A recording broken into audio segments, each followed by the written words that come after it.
The fluorescent lights hummed overhead, casting harsh shadows across the polished courthouse floor. Judge Harrison's gavel had just fallen when his voice cut through the settling murmur like a blade. "You there! Stop that racket!"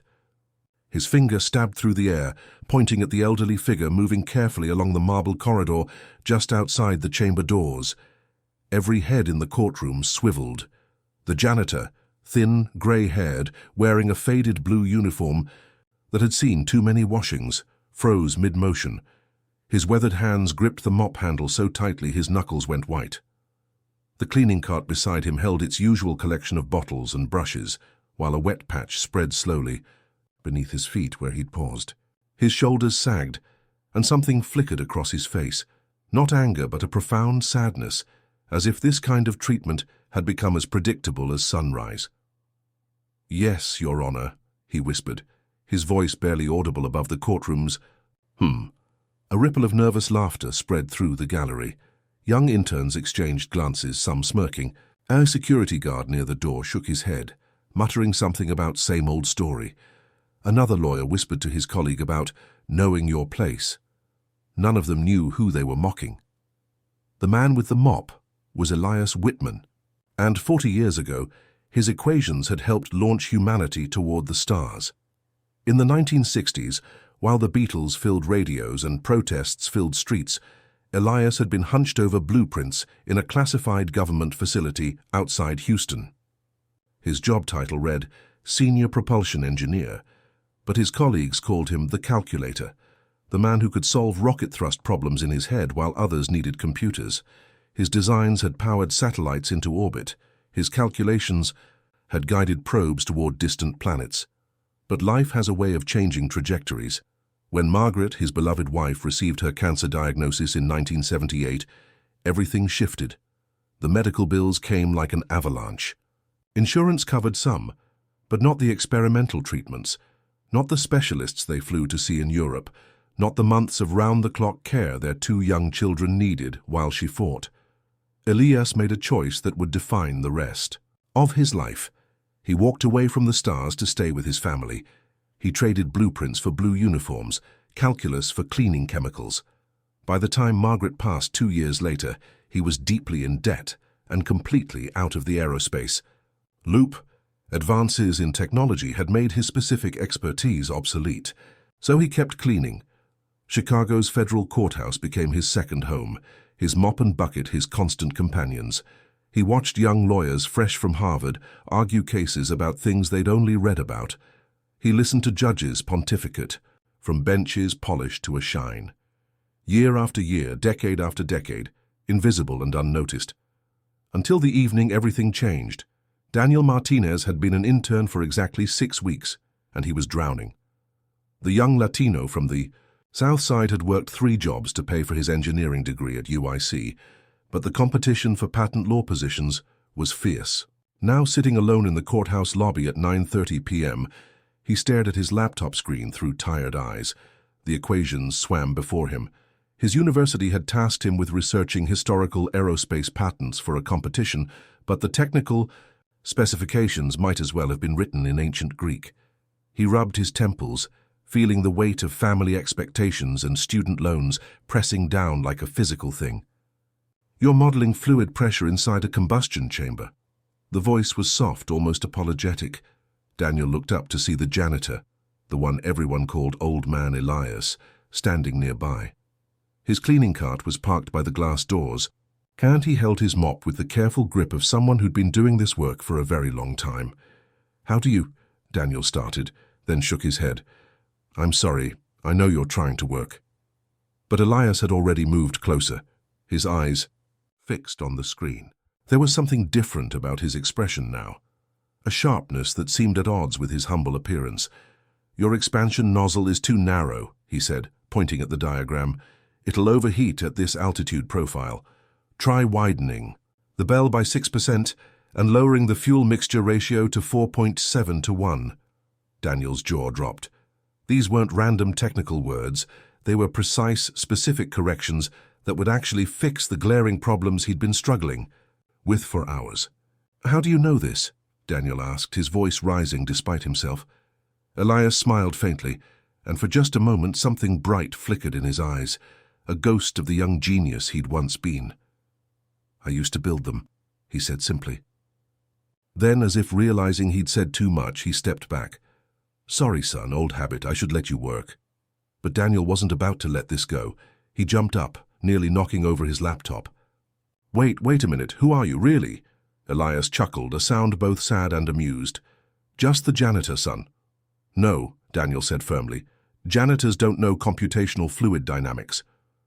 For a long moment, they stood in the empty lobby, fluorescent lights buzzing overhead. Then Elias bent to pick up a crumpled paper from the floor, smoothing it out thoughtfully. "What would you say if I told you I helped design the thrust systems for the Apollo moon missions?" he asked quietly. "I'd say you're either crazy or—" Daniel paused, studying the older man's face. "Or I'd ask why you're working here." Elias nodded slowly. "Same reason most people end up places they never expected. Life happened." That night Daniel couldn't sleep. He spent hours researching online, digging through aerospace journals and declassified documents. What he found made his hands shake. Elias Whitman, listed as co-inventor on dozens of patents from the golden age of space exploration. Papers published in journals Daniel had only dreamed of reading. A career that had simply stopped in 1978. Daniel wasn't one to keep secrets, and whispers traveled fast in the tight-knit courthouse community. He told Professor Garcia, who'd always encouraged his students to look beyond surface appearances.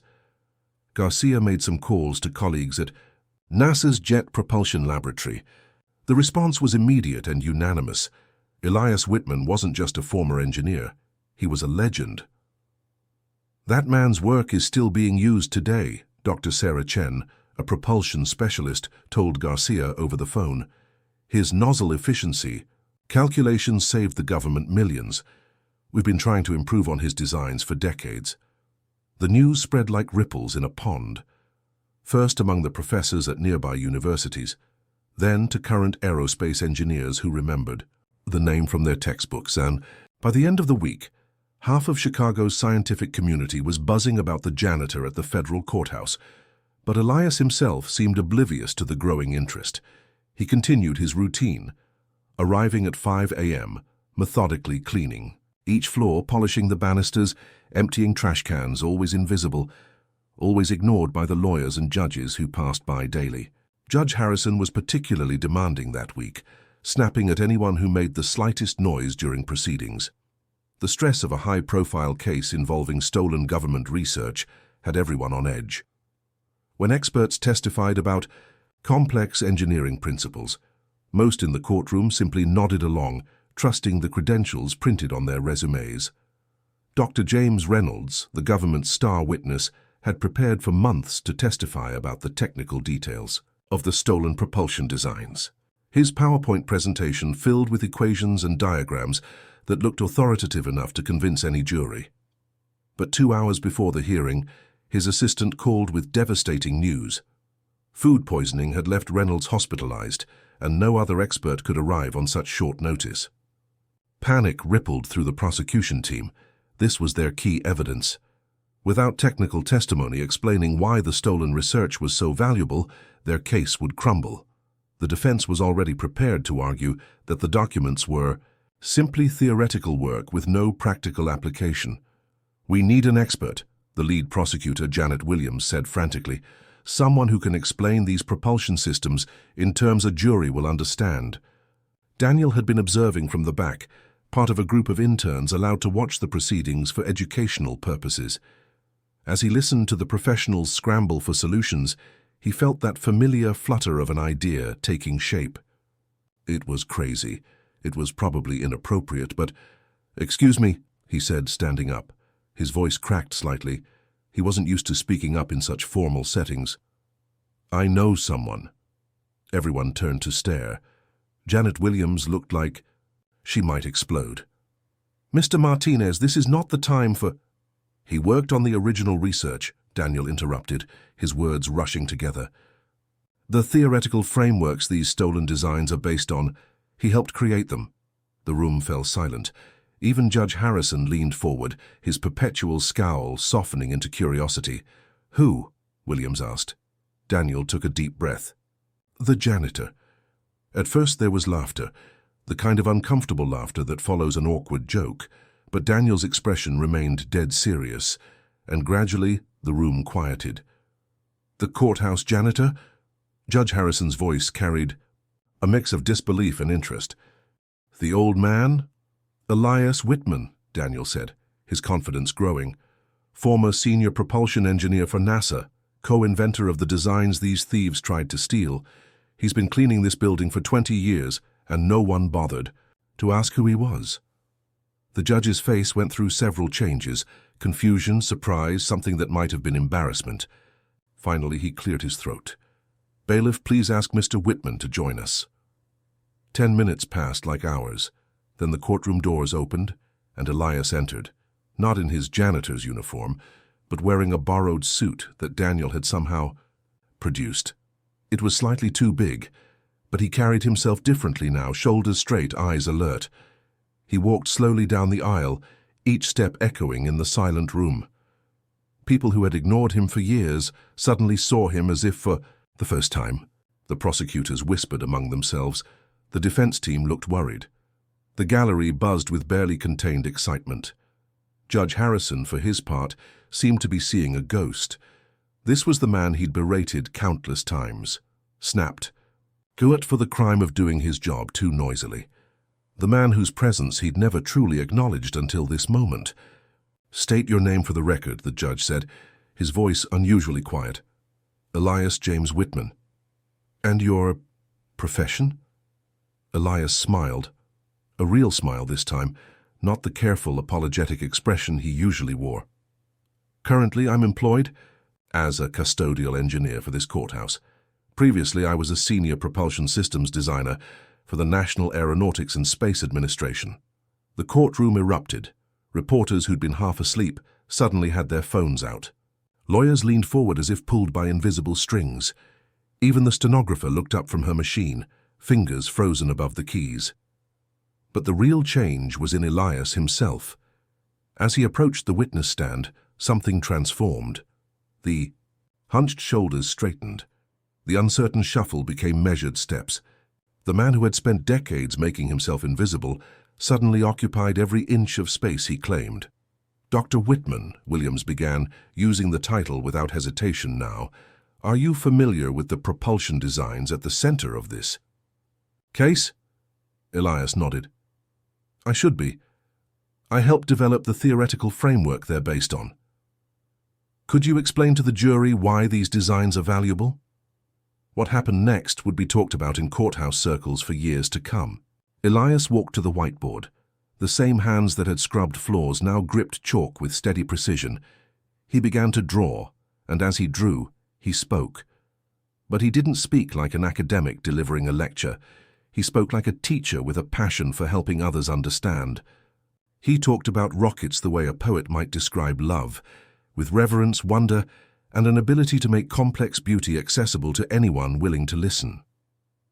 A rocket engine, he said, sketching a simple diagram, is nothing more than a controlled explosion pointed in one direction. But the mathematics of making that explosion efficient, safe, and powerful enough to escape Earth's gravity, that's where the magic happens. He drew curves and equations, explaining how nozzle shapes affected thrust, how fuel ratios determined efficiency, how tiny adjustments in design could mean the difference between reaching orbit and falling back to Earth. As he spoke, the courtroom leaned in as one. Lawyers forgot about legal strategies. Jurors forgot about their predetermined biases. Everyone present found themselves transported into a world where human ingenuity could overcome the fundamental forces of the universe. These designs, Elias continued, pointing to copies of the stolen documents, represent not just theoretical work, but practical solutions to problems that cost our team, years to solve. Each equation here is the result of countless experiments, failures, and breakthroughs. To steal them isn't just theft of intellectual property, it's theft of human achievement. His voice carried a weight that had nothing to do with volume. Here was a man who had devoted his life to pushing the boundaries of what was possible, only to watch that life's work reduced to legal documents and political arguments. The defense attorney tried to poke holes in his testimony, suggesting that the designs were outdated, that technology had moved beyond Elias's contributions. But with quiet dignity, Elias demonstrated how modern rocket systems still used principles he'd helped establish, how current designs were evolutionary improvements on foundations he'd helped lay. Progress in engineering, he said, isn't about replacing what came before. It's about building upon it. These designs I worked on 40 years ago are still relevant because they represent fundamental truths about physics that don't change with fashion. When he finally stepped down from the witness stand, the courtroom remained silent for a long moment. Then Judge Harrison spoke, his voice careful and formal.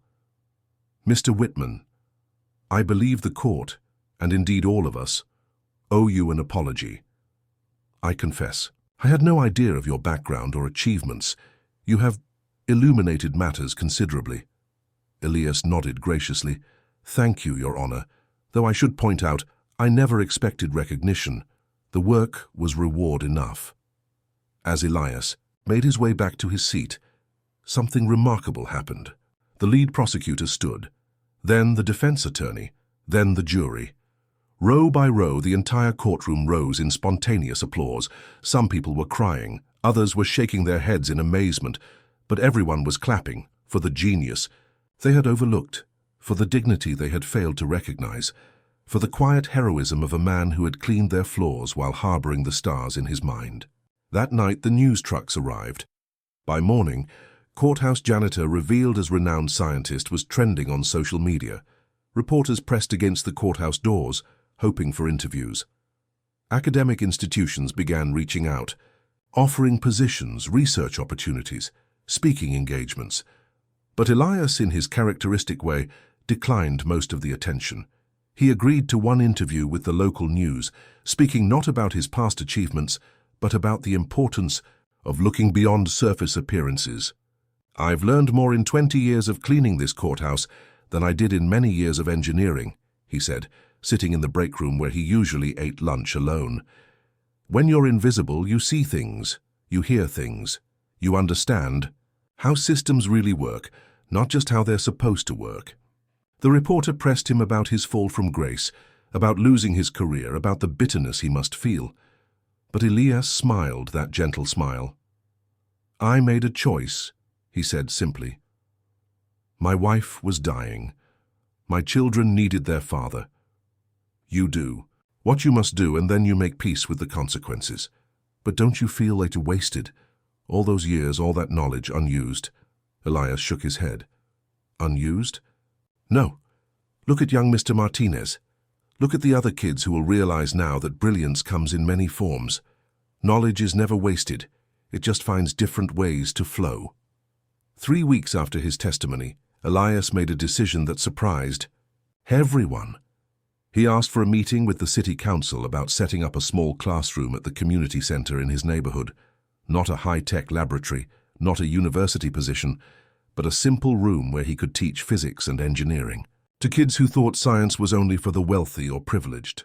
"I've spent enough time dreaming about the stars," he told the assembled council members. "Now I want to help others reach for them." Judge Harrison was in the audience that day. After the meeting, he approached Elias with an envelope. "I've been thinking about our interactions over the years," the judge said, clearly uncomfortable. "I believe actions should follow apologies." Inside the envelope was a check, made out to the community center's education fund. For the classroom, for the students, for dignity I failed to show when it mattered. Elias looked at the check, then at the judge. "Thank you, Your Honor. But dignity isn't something that can be bought or sold. It's something we choose to see in others, or choose to ignore." The judge nodded slowly. "I hope I choose better in the future." The Whitman Learning Center opened 6 months later. It was nothing fancy. A few tables, some refurbished computers, a whiteboard, and shelves lined with textbooks that Elias had collected over the years. But word spread quickly through the community. The man who had once designed engines to reach the moon was now teaching local kids how to reach for their dreams. Maria Santos was one of his first students. At 15, she was struggling with algebra, convinced she was just not a math person. Her family ran a small restaurant, and everyone expected her to continue the family business. But something in Elias's patient explanations, his way of connecting abstract concepts to real-world applications, sparked something in her. Math isn't just numbers, he told her, during a particularly difficult session on quadratic equations. Math is the language the universe uses to describe itself. Once you learn that language, the universe becomes a much wider place.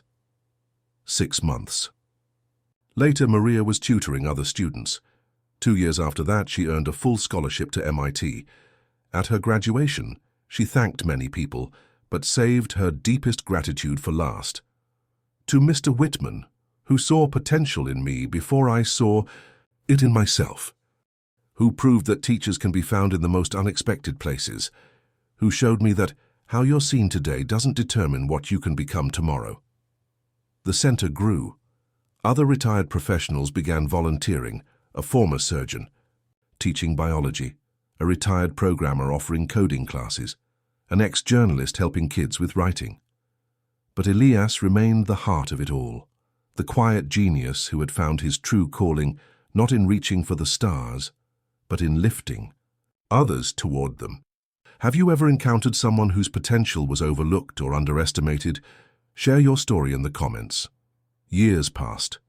Elias aged gracefully, his hair white now, his steps slower but still steady. He never returned to aerospace, engineering in any official capacity, but his influence rippled outward in ways both seen and unseen. Former students went on to become engineers, scientists, teachers themselves. They carried with them not just the knowledge he'd shared, but the deeper lesson he'd taught, that worth isn't measured by position or recognition, but by how we choose to use our gifts in service of others. Dr. Martinez, Daniel had earned his PhD in aerospace engineering by then, founded an annual symposium in Elias's honor. The dignity of discovery brought together established scientists and young researchers, but its most important tradition was the Elias Whitman Award, given not for groundbreaking research, but for mentoring and inspiring the next generation. The courthouse had changed too. A small plaque near the entrance read, "In honor of Elias Whitman, scientist, teacher, and reminder that excellence can be found anywhere." But more importantly, the culture had shifted. Judges spoke more respectfully to staff. Lawyers acknowledged the custodial crew by name. The building hummed with a new kind of dignity. One autumn evening, as Elias locked up the community center after a full day of classes, he paused to watch the sunset paint the Chicago skyline. At 80, he moved more slowly than he once had, but his eyes still held that spark of curiosity that had driven him to the stars decades ago. A young girl, one of his newest students, approached hesitantly. "Mr. Whitman, can I ask you something?" "Of course, Carmen, what is it? Do you ever miss it? Building rocket ships and all that important stuff?" Elias smiled, the same gentle smile he'd perfected over decades of cleaning, teaching, and living. "You know what I've learned, Carmen? The most important work is usually the work people don't see. When you're old enough, you'll understand that changing one life can be just as incredible as reaching for the moon." "But you did both," she pointed out with the directness of youth. "Yes," he agreed, "but only one of them truly mattered." As he walked home that evening, Elias passed the courthouse where he'd worked for so many years. The night janitor, a young man named Jose who was studying engineering part-time, waved from inside. Elias had been mentoring him, helping him with his coursework, just as he'd done for dozens of others. The stars were beginning to appear overhead, scattered across the darkening sky like equations waiting to be solved. Elias looked up at them, as he had thousands of times before, but now he saw them differently. They were still beautiful, still mysterious, still calling to humanity's sense of wonder and exploration, but they were no longer his destination. His work now was here on Earth, in the curious minds of students who asked impossible questions, in the spark of understanding that lit up a young face when a difficult concept finally clicked, in the quiet dignity of choosing service over recognition. Success, he had learned, wasn't measured in the height of your personal achievements, but in how high you helped others climb. And by that measure, Elias Whitman's life had been a spectacular success indeed. The next morning brought news that would shock the scientific community once again. The Nobel Prize in Physics that year included a special mention of foundational work done by E. Whitman and others in propulsion systems that had enabled humanity's greatest space exploration achievements. When reporters tracked him down for comment, they found him where they always did, in his classroom, patiently explaining basic physics to a room full of eager students. "The real prize," he told them, gesturing to his students with chalk-dusted hands, "is already right here." But perhaps Elias's greatest achievement wasn't in the rockets he'd helped design or the lives he'd changed through teaching. Perhaps it was in the simple truth he embodied every day, that dignity doesn't depend on recognition, that worth isn't determined by position, and that the most profound contributions to human progress often happen in the shadows, performed by hands that few notice but many benefit from. When Elias finally retired from teaching at the age of 85, the entire community gathered for a celebration that lasted 3 days. Former students flew in from around the world. Scientists who had built upon his work presented papers in his honor. The mayor declared a citywide Elias Whitman Day. But the moment that touched him most came from Maria Santos, now Dr. Santos, head of propulsion research at SpaceX. She presented him with a small metal cylinder, polished to a mirror shine. "This contains a component design you showed me 15 years ago," she said, tears streaming down her face. "We're using it in our next Mars mission. Part of you is finally going to the stars again." Elias held the cylinder carefully, feeling its weight. After a moment, he handed it back. "No," he said softly. "This belongs to the future, not the past. My journey to the stars happens every time one of my students reaches beyond what they thought was possible. That's the only space program I need to be part of now." The celebration lasted long into the night, but Elias slipped away early, as was his custom. He walked slowly through the quiet streets of Chicago, past the courthouse where his second life had begun, past the community center where he'd found his true calling, toward the small apartment where he'd lived simply for so many years. Tomorrow would bring new challenges, new students, new opportunities to kindle the spark of curiosity in young minds. The stars would continue their eternal dance overhead, calling to dreamers and doers throughout the galaxy. And Elias would continue his quiet work, building futures one equation at a time, one student at a time, one moment of recognition at a time. For he had learned what few ever truly grasp, that the greatest journeys aren't measured in miles traveled, but in lives transformed. And by that measure, his journey was just beginning, even as his hair grew white and his steps grew slow. The stars would wait, they always had, but his students couldn't, and that made all the difference. On the day of his funeral, Elias lived to be 93, teaching until the very end. Something remarkable happened. The service was scheduled for the small community center where he'd spent his final years, but hundreds more people came than the space could hold. They spilled out onto the street, onto adjacent blocks, a river of mourners that stretched for miles. There were Nobel laureates and high school dropouts, aerospace engineers and restaurant workers, federal judges and former janitors. All had been touched in some way by this man who had chosen to measure his life not by his own achievements, but by how many others he had helped achieve greatness. The governor spoke, as did university presidents and former NASA administrators. But the most moving tribute came from Carmen Rodriguez, now 18 and headed to Stanford, on a full scholarship to study astrophysics. "Mr. Whitman taught me about more than just physics," she said, her voice carrying clearly through the hushed crowd. "He taught me that where you start doesn't determine where you finish, that being overlooked doesn't mean being worthless, that the most powerful force in the universe isn't gravity or electromagnetism. It's the willingness to see potential in others." She paused, gathering herself. "He used to say that everyone carries a piece of the stars within them. Our job is to help each other shine." Mr. Whitman spent his life making others shine, never asking for recognition, never expecting reward. He aimed for the stars once with rockets. Then he spent the rest of his life aiming for them with us. The ceremony concluded with something Elias had specifically requested, not a moment of silence, but a moment of questions. Let everyone present ask one question they've always wondered about, his will had instructed. Let the last thing associated with my name be curiosity, not sorrow. So they did. Thousands of people, all at once, asking questions aloud. The noise was tremendous, chaotic, wonderful. A symphony of human curiosity that rose into the Chicago sky like a prayer, like a celebration, like the sound of minds expanding to embrace the universe.